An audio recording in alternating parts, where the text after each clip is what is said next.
আমরা তাদেরকে হুঁশিয়ার করে উচ্চারণ করতে চাই। যদি বিপ্লবে ডিক্লারেশন করতে হয়, শেখ হাসিনাকে আপনারা দ্রুত ফেরত দিন। আমরা শেখ হাসিনাকে ফাঁসির কাজটা দেখতে চাই।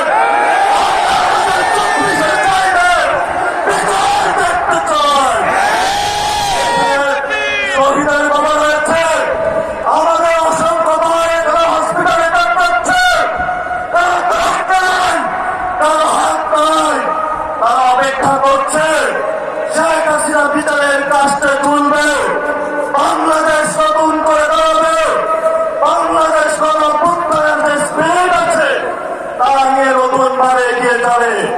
কিন্তু দুঃখের বিষয় আমরা কি দেখতে পেলাম?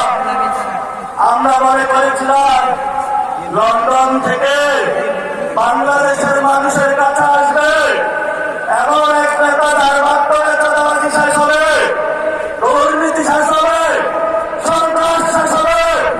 কারণ গত 15 বছরে আমার বিএনপির ভাই বোনেরা নির্যাতিত হয়েছিল, পরিবারের অলিগলিতে তাদের রক্তস্নাত হয়েছিল।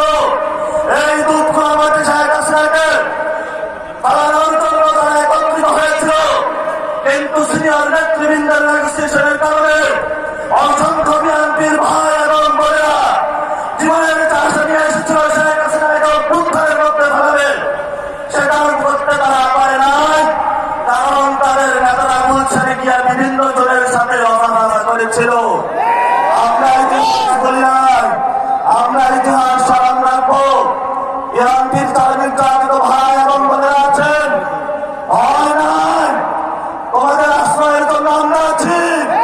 এবার ইলেকশনে দাঁড়িপাল্লায় ভোট দিবেন, ইলেকশনে সত্যাকারীরা ভোট দিবেন, দাঙ্গাবাজি থেকে মুক্তি পাবেন, দখলদারি থেকে মুক্তি পাবেন, সন্ত্রাস থেকে মুক্তি পাবেন।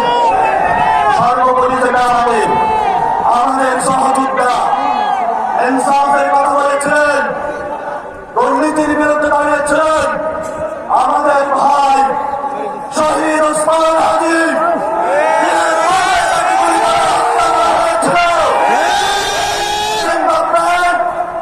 মুসাফিরের খুনি সুদানকে বের করতে পারে, কিন্তু আমার ওসমান হাদির এই পর্যন্ত তারা খুন করেছিল। বিচার ব্যবস্থা কি হবে বাংলাদেশের মানুষের সামনে এখন স্পষ্ট রূপরেখা দেয়নি।